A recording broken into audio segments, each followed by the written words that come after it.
What if every time you went on social media, your timeline was flooded with heartbreaking news about more casualties in the very city you were born and raised in? My survivor's guilt was too vast for me to do anything about it. My name is Nasser Almanj, and I am the founder and CEO of the Youth of the World Together organization YWT, and this is my ride from a frustrated teenager to a leading youth democracy activist.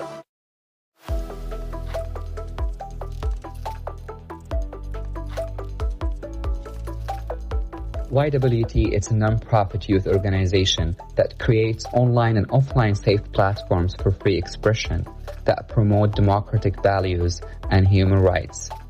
I left Yemen in 2012 and moved to the United States. I might have moved there physically, but I remained in Yemen both mentally and virtually. And in 2015, the ongoing war began, and with it came the curbing of the already limited freedoms. The polarization was widespread. Different parties to the conflict soon began recruiting youth and installing in them ideologies that serve their agendas. The youth started to believe that the situation will never be changed through democracy and peaceful means, and the only solution for them is to get armed and go to the military fronts.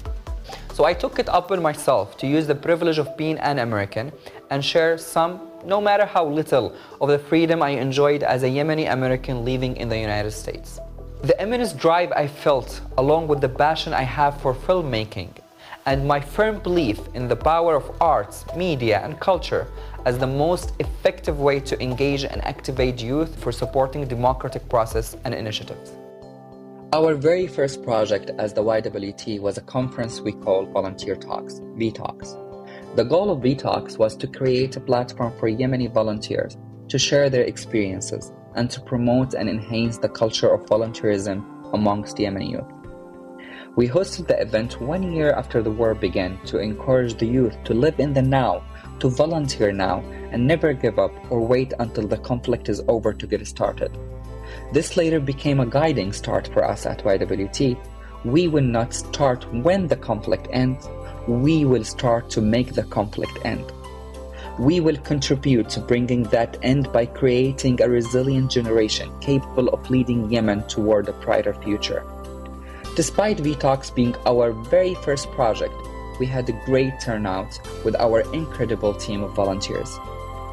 The success of that event and the impact we saw that it had on those who attended fueled our fire and made us realize how important the existence of an organization such as YWT was, and inspired us to strive to get to where we are today. Today, YWT oversees 29 projects reaching 11.4 thousand beneficiaries. We have contributed to shaping their way of thinking about human rights by engaging them in spreading the culture of democracy. We have launched several advocacy campaigns, the last of which reached over 3.8 million people in just 7 days. One of YWT's most cherished projects is Triq 24. It is an independent youth social media platform that promotes openness, accountability, and democratic ideals via the use of data visualization, fact-checking, and narrative, as well as by shedding light on important events by designing content that reflects Yemeni society today. In a country where most people get their news from social media, Triq 24 is the only youth platform that has no affiliation with any political party. It uses the spoken Arabic vernacular to ensure the receptivity of audience. Over the last 2 years, Triq 24 has occurred more than 50,000 followers on all its social media accounts, reaching 500,000 users, 10,000 page visits, and 11,000 account engagements per month.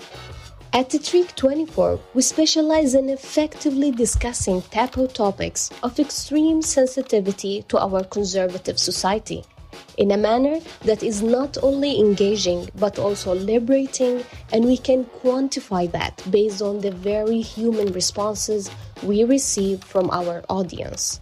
Here's a quote from one of our female audience members who said, and I quote, "You helped me break out of my fears and barriers of shame." We are proud of the trust we have been able to build with them and how they open their hearts to us.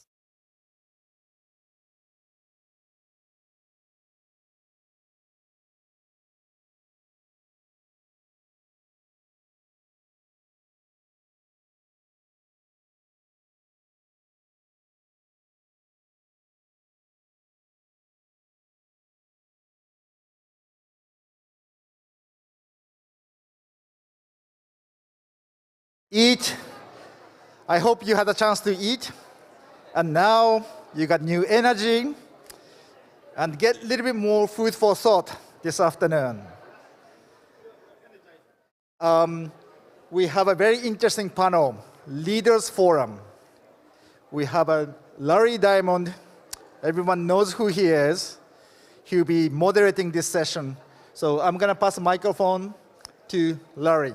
But before I do that, please come to have a seat so that we can start the session. Thank you.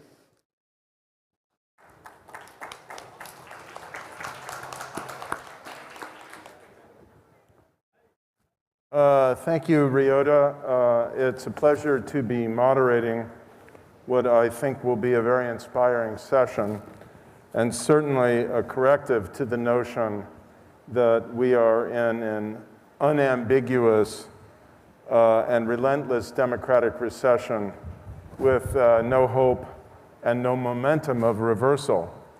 And I think what you'll see in this session is quite a bit is happening on the ground in supposedly deeply and stably authoritarian regimes that challenges the myth of stability and certainly legitimacy. So let me introduce the panel in the order in which I will call on them for the first round. First of all, I'd like to, and I'm going to go in order of the oldest authoritarian regime. How about that? So, of course, Cuba wins that nod today.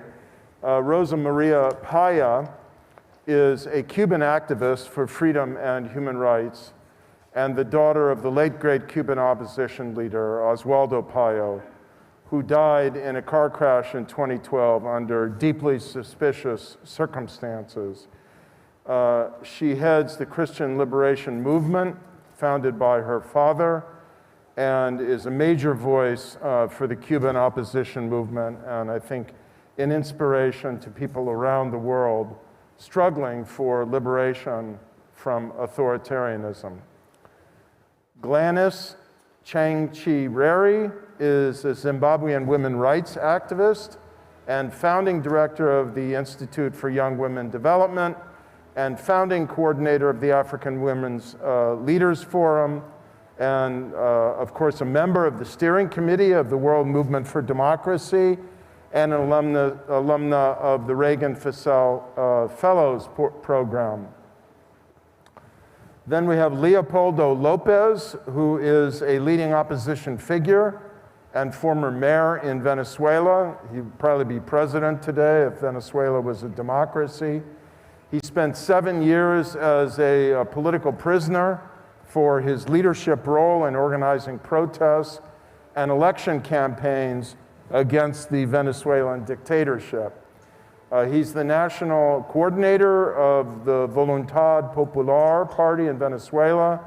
He's currently a visiting fellow at the Wilson Center in Washington, D.C. He's been a lecturer at Stanford Freeman Spogli Institute, but most importantly, he is now organizing the World Liberty Congress, which is a network of dissidents, pro-democracy leaders, activists from countries around the world struggling against dictatorship.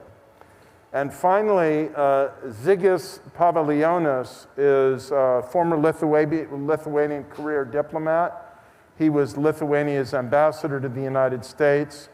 He played a pivotal role in winning Lithuania's membership in the North Atlantic Treaty Organization. He's one of the best friends that Democrats around the world have in any NATO or European Union or Democratic Alliance country. And he's been a member of the Lithuanian parliament for over a decade now. I'll tell you how inspirational these four figures are They have inspired me to remove my mask and enable all of us to be heard and seen more forcefully.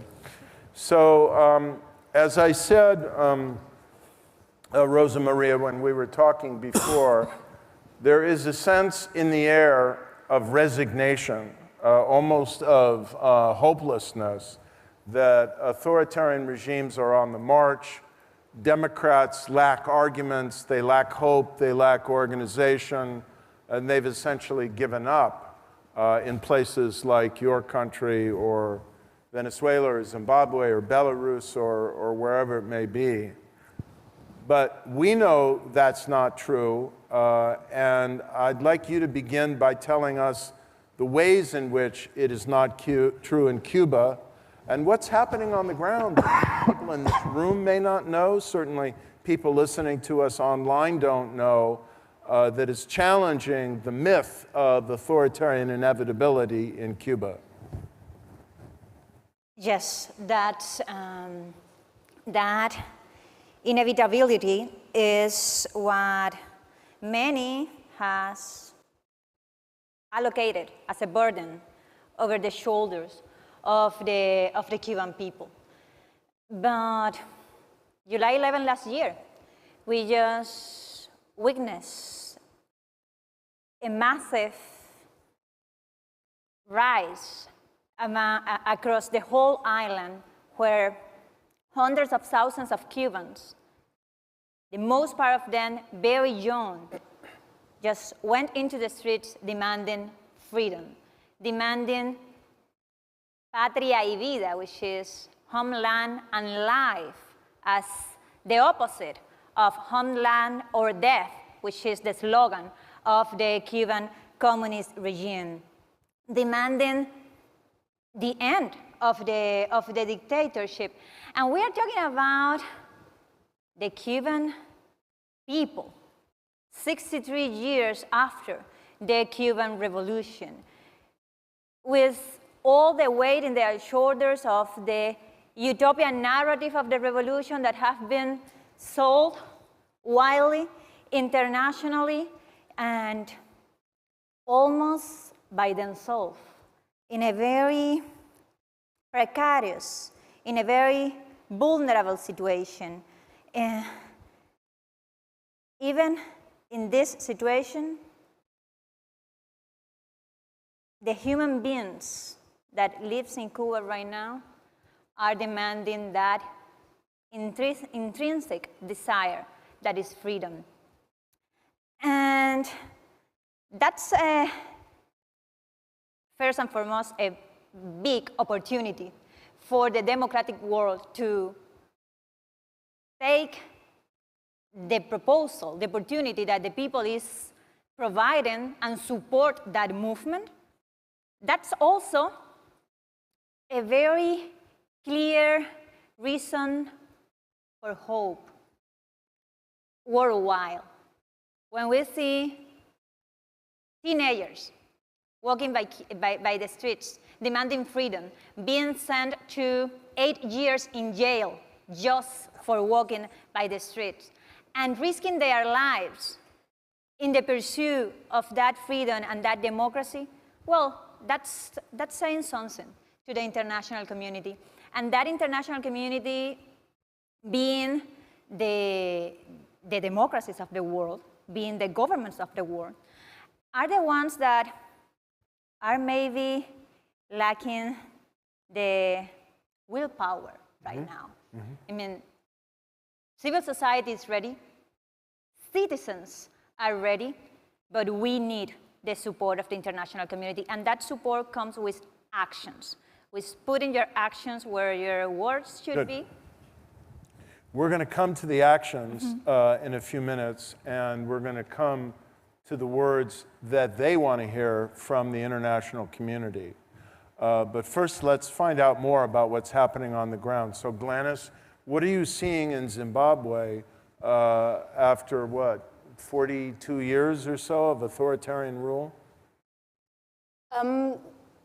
Thank you very much, Larry, for that very important, but I guess momentous question, for us as Zimbabwe.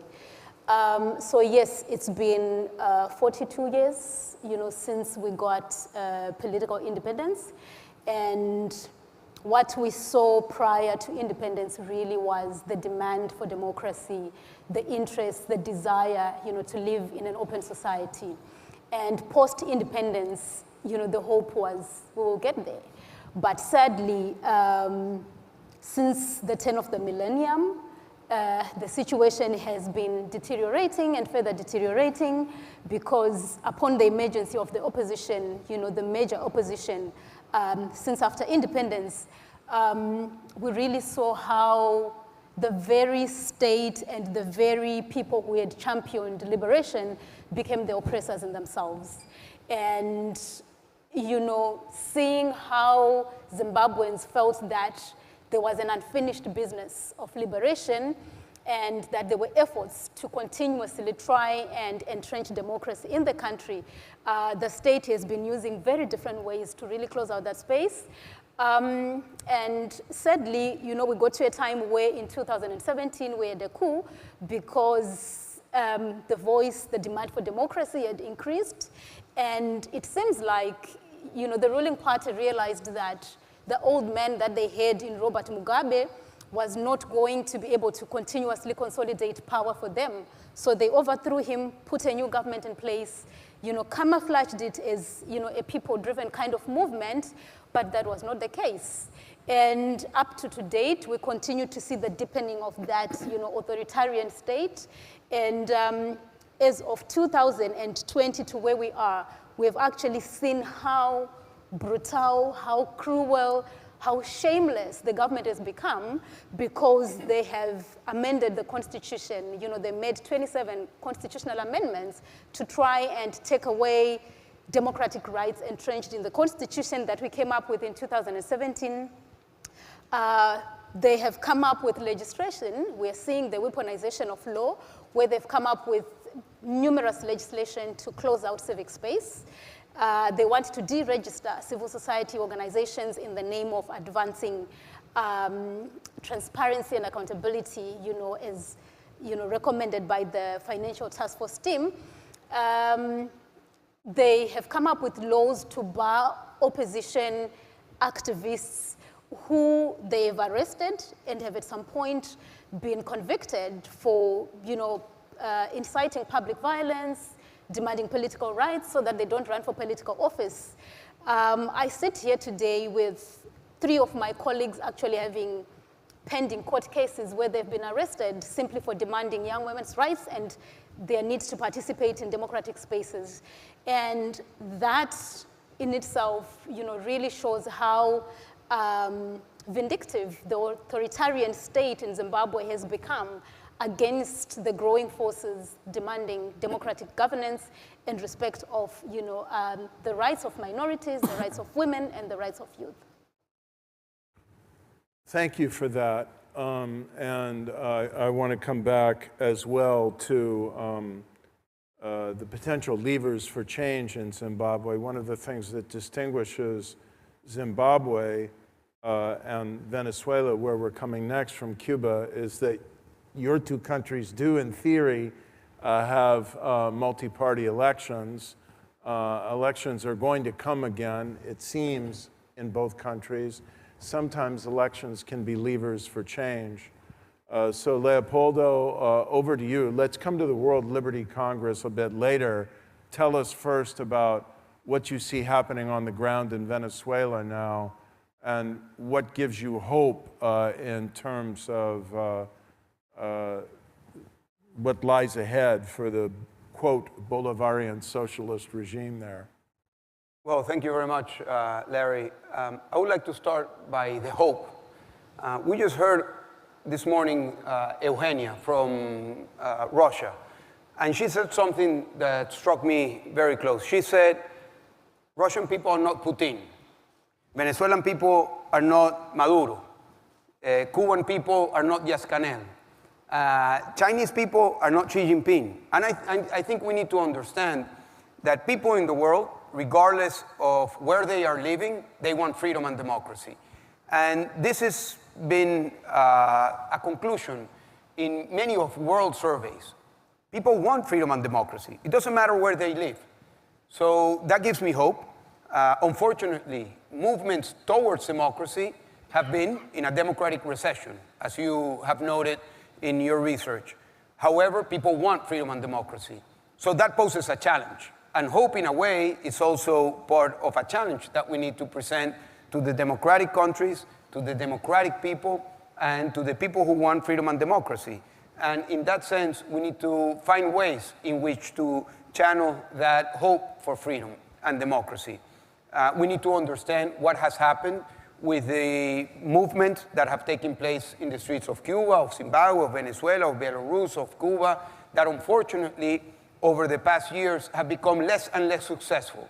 During the 1990s, freedom revolutions or freedom movements were very successful. More than 50% of these movements led to transitions to democracy. During the turn of the century, 30% were successful. Today, less than 10% are being successful. And the answer is not that the people want less democracy and less freedom. The answer is that autocrats have decided to crush freedom movements, to crush democratic movements, and to do it in a way where they are learning from each other. So we need to find ways in which we find hope, not just amongst the people from our countries, but we find hope cross borders. We need to find hope. The Venezuelan people need to find hope in Zimbabwe, in Cuba, and in other places where there are things happening.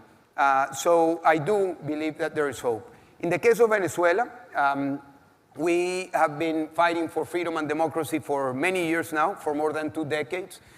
It's been a long fight, but it's been a fight where we've seen cycles. So at several times during these 2 decades, we've been very close, at least in the perspective, in the hopes of the people, very close to finding freedom. But then we go to a slump. So we have been in this cycle where there are peaks and then there are valleys. Now we're in a moment that we are finding ourselves in this moment of difficulties. However, we have decided, the variety of the people or the movements that are in Venezuela, to go to a primary process.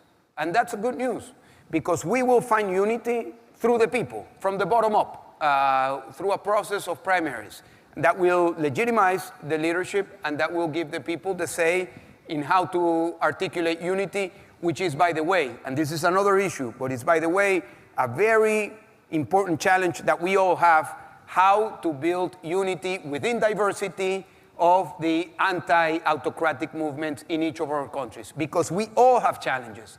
No voice from an autocratic regime has the monopoly of their own country. I cannot talk as the only voice of the Venezuelan opposition, or anybody from Cuba, from Zimbabwe, but we need to understand that finding unity within our diversity is one of the challenges that we have. In the case of Venezuela, we have decided to find that unity from the bottom up through a process of primaries. That is a very encouraging, indeed even elevating piece of news. Unification of the opposition, we know from the study of democratic transitions, is one of the most important conditions for success. But there's also strategy, there's also organization, there's also resources. So we'll come to all that. And there's also cross-border support.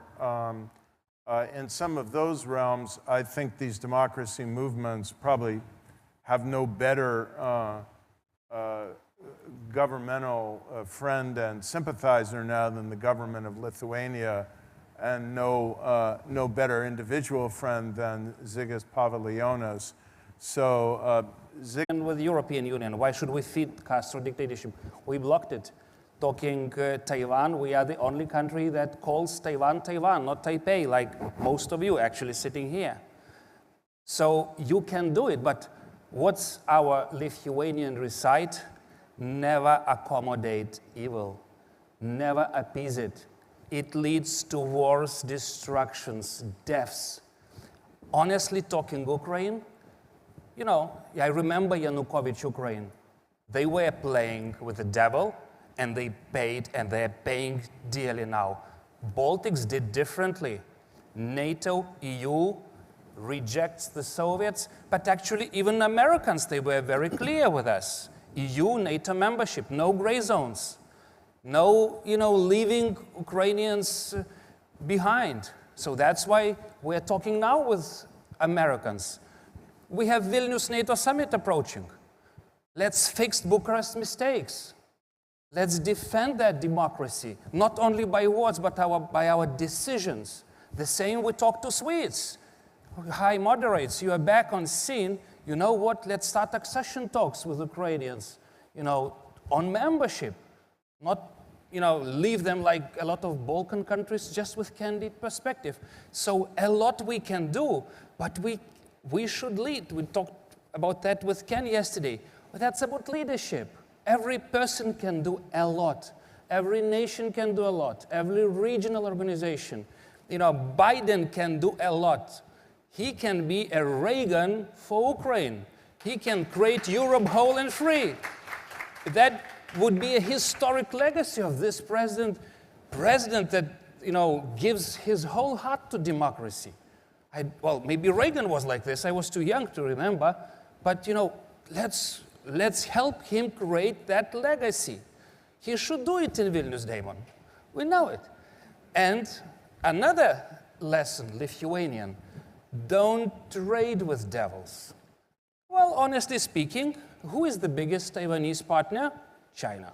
Who is the biggest EU partner? China. Who is the biggest American partner? China. Why do you feed the tigers? You did it with Russia. For 20 years, Lithuanians and Poles were begging, please don't do it. Please do it. No Nord Streams, no trades, nothing. Invest into freedom and democracy. And now they say, oh, listen to Lithuanians, like President von der Leyen said. Listen to the Baltics after 20 years of mistakes. So why do you do those mistakes with China? Why German and French leaders are going to kiss the ring of sea in 2 weeks or 1 week? It's stupid. And the same about Taiwanese. Dear Taiwanese brothers and sisters, we suffered a lot for you. Invest into Lithuania. Invest into Baltic countries. Why do you invest into China's? Why do you feed the tigers? Well, so this was about political will. But finally, I want to say also about institutions. Well, I was thinking about world democracy movement. It's okay to move, but it would be much better that we do something that we would create an organization that will be a shield of democracy.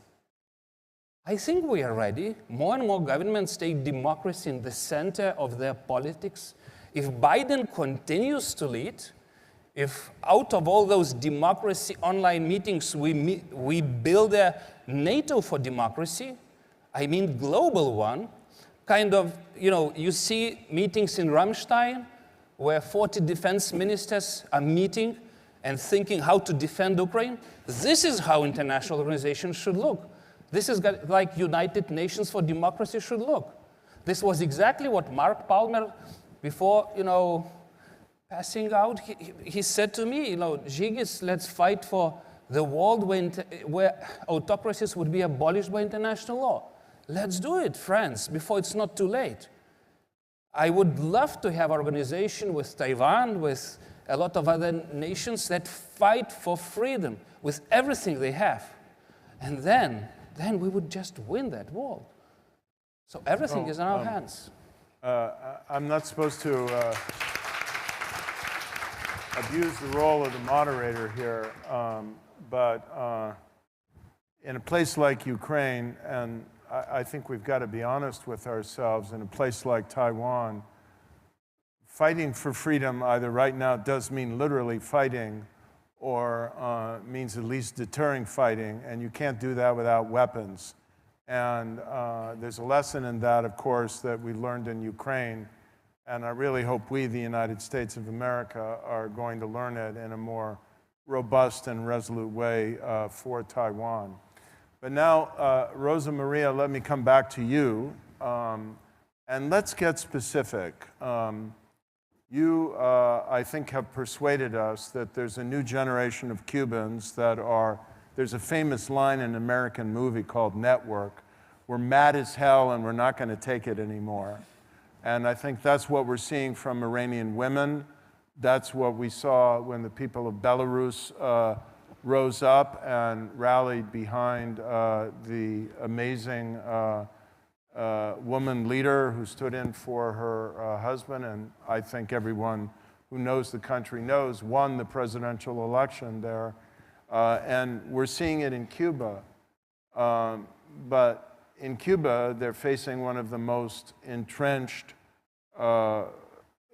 dictatorships in the world, with one of the largest secret police forces in the world, relative, of course, to population size. So what specifically can the United States do? Can the European Union do?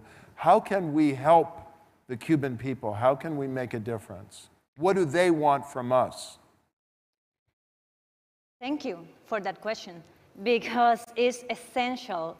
It's essential right now, because as Leo just pointed out, this peaceful, hopeful revolution that has been taking place in Cuba for more than a year now, but we have seen similar mobilization in Venezuela several times before, is a great opportunity for the international community.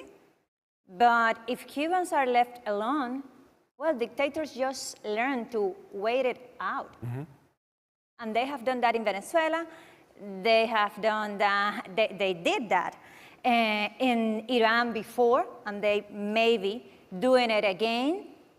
So United States and the rest of the democracies of the world, also the European Union, but also the democracies of the Americas that gather in the OAS, has the big opportunity of taking action, not to dictate what the Cuban society should be, but to support the demand for freedom of the Cuban people. And that could be very specific. And there are precedents of success. United States, Europe, other democracies did it to support the plebiscite that ended the dictatorship of Pinochet in Chile. The world did it also to support the end of the apartheid in South Africa. And in both cases, that required a world reaction, that required corporative support, that required parliamentarian agreements in support, for instance, of sanctions for the regime of the apartheid in South Africa, and also for Chile. Well, United States, Canada, the European Union, they could make full use of the Magnitsky Act that all of them has. Okay. The European Union have a global mechanism of sanctions. We have international criminals ruling our countries. Put an end to their impunity.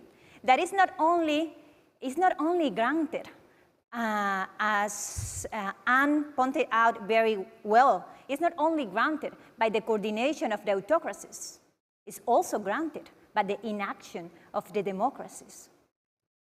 You could take a similar approach to the one that was taken with South Africa and invite all the companies and the corporative world also to defend human rights, to embrace Sullivan principles when they are leading with or dealing with the Cuban regime, and not just to shamefully engage in enriching the dictators over the human rights of the Cuban people.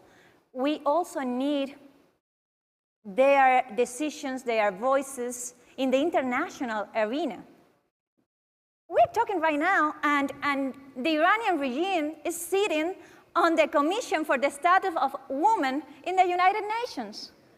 We are here gathering, and Cuba is not only seated in the Human Rights Commission of the United Nations, but 2 weeks ago, the Chilean government said as a victory that they got the Cuban vote for them to be in the Human Rights Commission in the United Nations. We know they are a big power. We know that they have most of the more influent state security apparatus in the world. But the democracies are not are not without weapons to contrast that position. What we are facing is the fact that these autocracies, in the case of Cuba, totalitarian dictatorships that are working together and coordinated, have been doing so for decades now, and they have been fighting alone. So there is an opportunity now to support this freedom movement with actions as the ones that Sigis just pointed out. And Magnitsky-style sanctions on the leaders, actions by the corporations to bring some human rights respecting principles into their activity on the ground there? Yes, because at the end of the day, when we talk about civil society and when we talk about oppositions, when we talk about citizenry, we are talking about families against states. So you need also the support of the states. But I want to be very clear here. The protagonic role of the liberation process of our countries should be, and I think it is, on our peoples. And is, at the end of the day, what we are asking to the international community is, please listen to the people and to their demand for freedom. And if we listened, I think we would be more powerfully moved to try and amplify their voices. Glenys, same question to you. What do you think Europe, the United States, and other sympathetic democratic actors in the world could do to help the democratic movement in Zimbabwe? As we continue to see increased repression, in Zimbabwe, the tendency, I think, in the international community is to think that, well, why should we invest in Zimbabwe when things remain the same? Why should we invest in a country that is not making progress? But that is not true.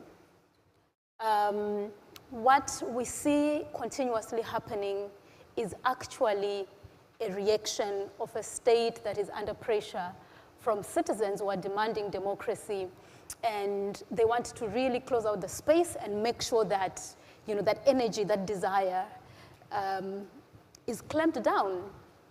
And for me, this is where the international community comes in to say, as citizens, as activists, women and youth continue to push back against authoritarianism and militarization as well in Zimbabwe, what role can they play to make sure that the Zimbabwean government knows that they are being watched and that the people of Zimbabwe are being supported by the whole world? This calls for the recognition of the important role of the historically marginalized groups in Zimbabwe. So I continue to argue and say the demand and desire for democracy in Zimbabwe continues to grow against all this, because historically we've learned that women and youth have been on the margins of Zimbabwean political society, of Zimbabwean civil society. But if we go back to 2018 election, that was a turning point for Zimbabwe, where we actually saw women and youth rising up, offering themselves to run for political offices, candidates, but also being the biggest voters in the country. The Zimbabwean 2018 election has actually been declared very youthful and very female, because 60% of the voters were women and youth. And really seeing the international community recognizing that role that those historically marginalized groups are playing and support them and rally behind them becomes very, very important, so that the gains that have been made thus far, 42 years into political independence from Britain, is actually not lost. Then secondly, this is a time where solidarity with the Zimbabwean people becomes more critical.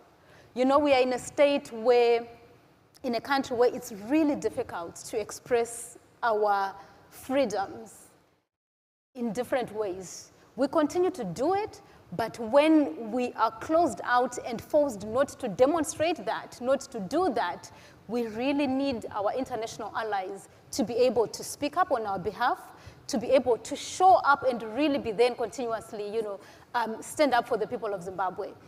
Right now, with what's happening in the world, it's really difficult, for Zimbabwean pro-democracy society to stand with the world because of what we are facing.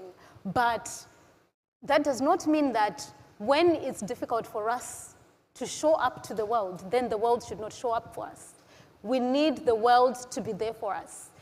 We need the US, we need the EU to hold accountable the African Union. Because when the African Union, SADC in particular, remain quiet about the situation in Zimbabwe, when clearly we've seen a military takeover and increased repression, and the EU and AU and the US are quiet about it, and China creeps in and stands with the AU, the massive support that the African Union is getting from China. What that means is an implicit endorsement of China taking over and allowing the Zimbabwean government to build allies and ties with China. Thirdly, the international community needs to come in and look at how individual activists as well as collective resilience can be built. There is nothing as tiring, as discouraging as seeing activists continuously persecuted. We've moved from a situation where we're not just being arrested, we're actually being convicted, and we're being criminals because of our work of supporting and promoting democracy, because of our demand for human rights. Real criminals, rapists, murderers, robbers, they are walking scot-free. They get presidential amnesty to get out of prisons. But the only people who are not allowed to get out of prison, out of presidential amnesty, are human rights activists, pro-democracy activists. And there's nothing that's depressing as being in that context where you continue to do this work, but the next day you are on your own. Your family is isolated, and you have to bear the consequences of your own convictions. So the request and the invitation is the international community needs to come in and support activists in Zimbabwe so that they remain resilient in the face of everything that we are facing. Because if there's one thing that we believe in as Zimbabweans, is that what we are experiencing is definitely going to end. This is a phase that we are going through, but just like colonialism was overthrown in Zimbabwe, we believe that at some point we're going to overthrow authoritarianism in Zimbabwe. So those key points for me become very important, and we need the US, we need the EU to show up to the citizens of Zimbabwe, but also to the regional borders. Southern African Development Community, when you look at what's happening in South Africa, this is where we used to look up to as Zimbabweans. But it's very sad to see South Africa degenerating into an authoritarian state. And the EU and the US remain quiet about it. When we look at what's also happening in Malawi, we looked up to Malawi. But when you look at the path they're also taking, it becomes very worrisome. And our international allies are just quiet about it. So we need you to show up to the regional bodies, sub-regional bodies, as well as to the regional bodies, so that the situation of Zimbabwe remains at the center of the need for peace, security, and democracy in Southern Africa, as well as on the African continent at large. And I think just to echo what Hassan said earlier on, the democracy of Africa would definitely inspire democracy in Zimbabwe. And Zimbabwe's democracy will inspire Africa. So if Zimbabwe remains isolated and there's no support in the country and within the region, then what we are simply promoting is what we have seen pre-independence and what we continue to experience right now. It's a continuing democratic recession throughout Africa. Yes, thank you. Leopoldo, as you share whatever thoughts you have about what we can do in the next, when is the next election in Venezuela? 2024. Okay, in the next couple of years leading up to the next national election. Also tell us what you are trying to do with the new World Liberty Congress. Well, your question was, what can Europe, the United States, democracies do in countries like ours that are under autocracies? And I think the first is to realize, as Anne Applebaum very clearly stated this morning, that we're not confronting particular autocracies. The Cubans, the Zimbabweans, the Venezuelans, and many other countries are not just facing our local autocrat. We're facing a network of autocracies. And I think that was very clearly exposed by Anne Applebaum this morning. And that presents a conflict in a different way. And I think that the United States and Europe need to understand that we are not talking about specific conflicts, but we are really trying to manage a network of autocracies that are feeding from each other. And understanding that should lead to a concrete agenda of what can be done, what's most effective in the way that movements can become stronger. So I would like to just share with you a couple of things. The first is that strengthening local grassroots freedom activism is critical. I mean, we can never let go of the presence of the people in the countries that are autocracies, no matter how close they are. No matter if it's as close as North Korea or places like Zimbabwe and Venezuela, as you said, that have this window of opportunity with fake or difficult elections. Well, we need to put a lot of emphasis in training, organizing grassroots, and having the capacity to have people engaging with the communities directly. Second thing is to give relevance to political prisoners. According to different studies, there are more than 100,000 political prisoners all over the world. Some people say that there might be even 1 million political prisoners all over the world. Freedom House should be coming with a study by the end of the year about the state of the world with regards to political prisoners. So showing that any country that has a political prisoner is a country that cannot be called a democracy. And I can talk very dearly to that because I was a political prisoner myself for 7 years. Third, to connect the dots with respect to kleptocracy. Anne Applebaum also talked about this morning. There is an ecosystem of autocracies with respect of their economy. Some people ask, why is Iran, Venezuela, and Russia capable of evading sanctions? Well, one of the reasons they can evade sanctions is because they have their own ecosystem. They have their own economy.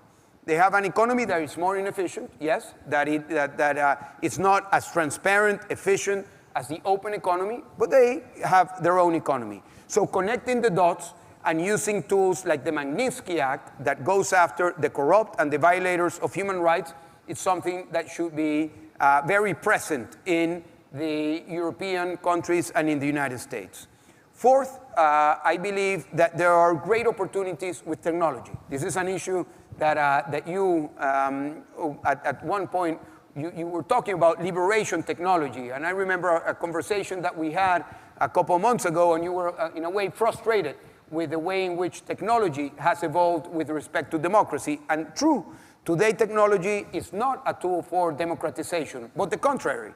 Today technology has become a tool for autocrats. However, there are many opportunities to use technology effectively in different ways for communication, but also to channeling resources going above and beyond the barriers of the financial system of autocracies. And finally, doing a global advocacy. Again, Anne Applebaum mentioned this morning. It's not the same thing that we go and advocate to Europe, to the world public opinion, to say it in a way about what's happening in Venezuela, than if we do a global advocacy. We say, this is a common struggle that we have from Venezuela, from Cuba, from Zimbabwe, from Belarus, from Russia, from Cambodia, from Burma, from Iran, from many other countries that are facing the same problem. in different languages, with different skin colors, with different religions, with different climate, but is the same issue. It's autocracy. And we need to figure out ways in which we confront this. And I think a common agenda, it's possible if we realize that this is a global struggle. Up until this point, and I think the invasion of Russia to Ukraine is definitely a turning point, or at least it's breaking before and an after. It's become clear that this conflict between autocracy and democracy is global, and there needs to be, therefore, a global agenda to address the struggle. And again, I would like to always remind that the people from our countries that are living under autocracy want freedom. It is a mistake to believe that equate Venezuela to Maduro, or Putin or Russians to Putin, or Díaz-Canel to Cuban people. The people from our countries want freedom. So we need to give the tools and give the support and articulate among ourselves. And that's what we are doing with the initiative of the World Liberty Congress, which is an initiative that will take place in a couple of weeks in Lithuania.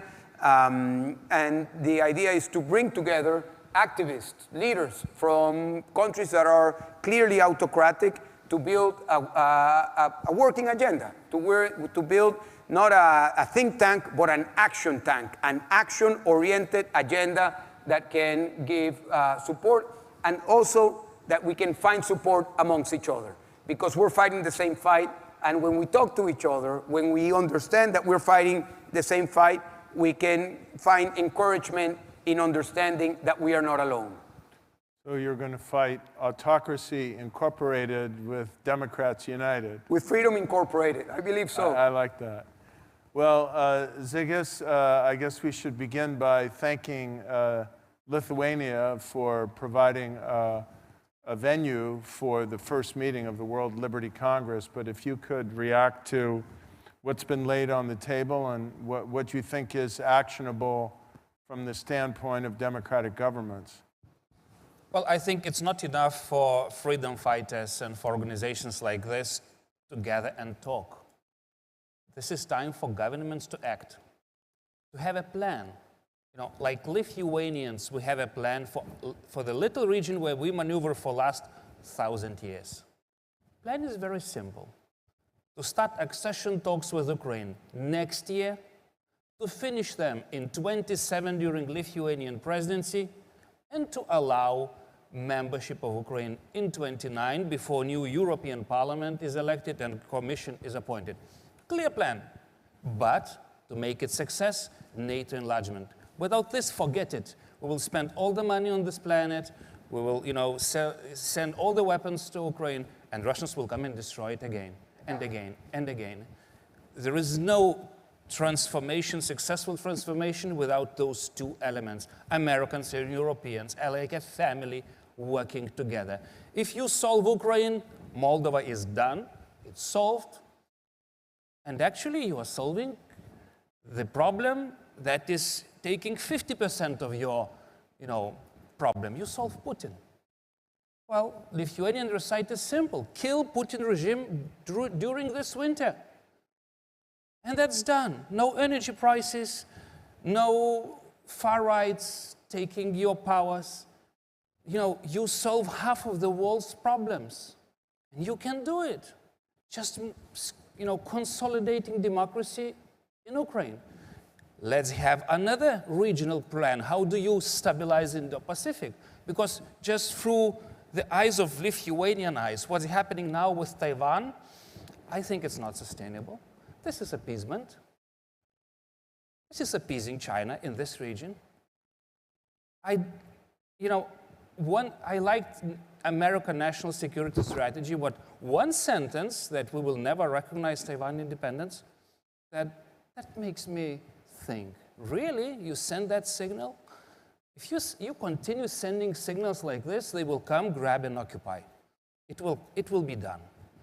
You have to make it very clear that you defend democracies, and you have a plan to defend democracies. And this is for governments to do. Don't be shy on that. Because then if you don't do it, tomorrow and after tomorrow, you will pay everything what you have in your pockets. And usually we do like this. We do it after making all possible mistakes. So better, create the future, free the future, like Reagan did. He did it. Some wise strategists looked to the Baltics and they saw the future there. In these occupied countries where 1/3 of population was annihilated, they saw the future. They defended it. And look to us. We are happy. We are rich. We are now fighting for freedom of half of the world. We challenge China. We challenge Putin. And we know that this is the only way to do it. If you want to survive, you have to fight for freedom and democracy because it's not for granted. And this is for governments to do. So if Americans do not make their decision on NATO membership for Ukrainians, forget all the rest. And this is responsibility of this administration, of Republicans and Democrats. And I will look to their eyes in Washington. I will come to Washington after midterms and ask them, so do you do it again? Thank you, Zigis.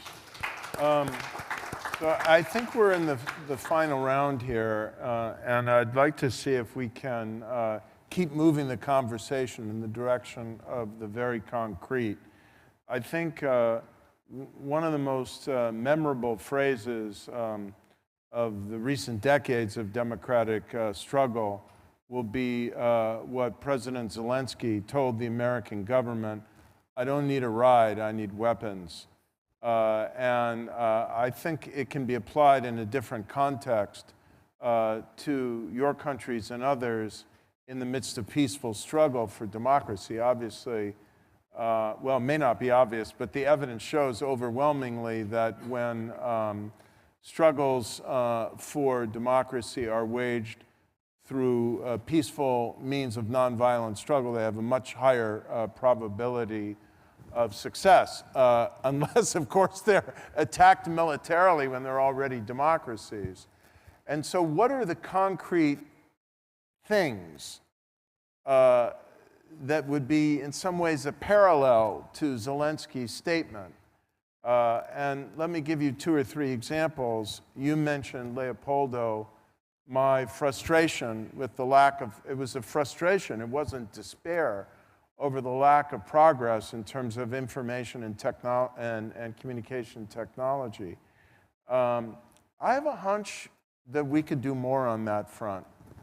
I have a hunch that, maybe if we really pushed it, we could find ways for citizens to communicate more safely and directly through mobile devices with the outside world in terms of getting information about what's going on, back to the outside world in terms of documenting the struggle on the streets in countries like yours, and with one another in organizing in ways that would be safe from the ferocious advance of Chinese surveillance technology.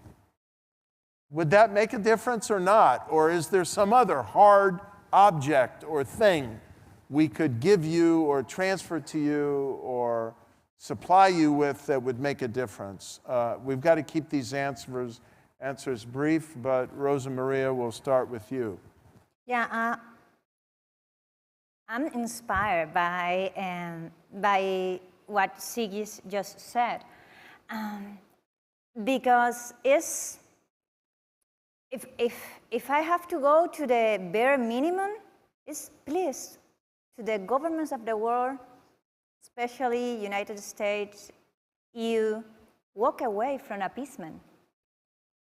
Stop trying to negotiate with the oppressor.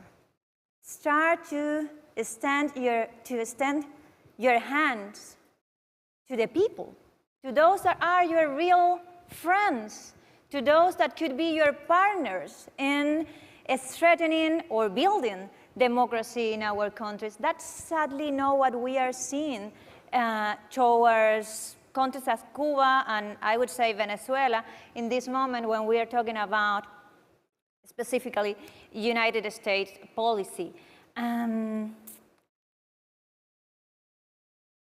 We are the generation that is experience how when you allow these regimes to grow, you end up with a war in Europe. We are the generation that is witnessing the harvest of the Cuban regime in Latin America. While the world was somehow happy, or at least quiet, with allowing this remnant of the Cold War called Cuba in the Caribbean, 30 years after that, we have seen how they ended with the democracy in Venezuela, ended with the democracy in Nicaragua, and have unleashed a wave of instability in the whole hemisphere. So the concrete call is, again, take sides with those that are really your friends, which are civil society and citizens demanding freedom. Well, I think you've just articulated what is certainly a major and consensual takeaway from our panel. Thank you, Rosa Maria. Glenys? You see, we're dealing with very insidious and brutal authoritarian states that, weaponize everything at their disposal. And despite the fact that they have the state machinery for surveillance, against us, the prisons to hold us and everything, I think it's important to recognize that the power still resides within people. And we may not have the physical infrastructure in countries, but we have the physical, social, political capital across countries. Cross-border solidarity and cross-movement solidarity becomes very instrumental in terms of continuously cultivating activist culture and support and promotion of democracy in countries where it's really, really difficult to promote democracy. Secondly, you mentioned, Larry, a question around what is it that the digital space can offer. The world's youth population is 1.2 billion. And within that 1.2 billion, 40% of it resides in Africa. So we're the world's youngest population. And this is the hashtag generation. And while the physical space is increasingly shrinking on the continent, we have the opportunity with the digital space. We have the opportunity to make sure that this hashtag generation finds an alternative space, an alternative voice, and it's very important for Western countries to look at how they can support and make sure that young people on the African continent have access to digital technology and space, but that is safe. Because currently, what we have because of the current architecture in terms of political relationships and engagements on the continent is Africa and China. And much of the digital equipment, much of the digital space that we have that's offered by China. And the laws that our countries are putting in place are actually to complement what China is giving them. So there's really need to look at how that can be overtained and make sure that Africa's youth who hold the alternative space and energy are supported so that they are safe and they continue to do the activism that they need to do. Great, thank you. Leopoldo? Well, with respect of what can be done with technology, a couple of things. I think that in the communications aspect, in social media, there is a lot that can be done. For example, Maduro and all of his cronies, they have open accounts and they have access to that source, which is greatly contaminated by the influence of Russian strategies and by Chinese technology. And I think that needs to find a counterweight. It's also important to understand that there are some infrastructure needs. Access to internet. We are seeing it with Ukraine, access to Starlink. That has been key. So we need global Starlink or whatever alternative in order to push internet into autocratic regimes. Not just internet, but we also need smartphones. So we have an issue of message, we have an issue of infrastructure, and then we also have an issue of combating disinformation and fake news. But that's not the only aspect of technology. Technology, that's in respect with communications.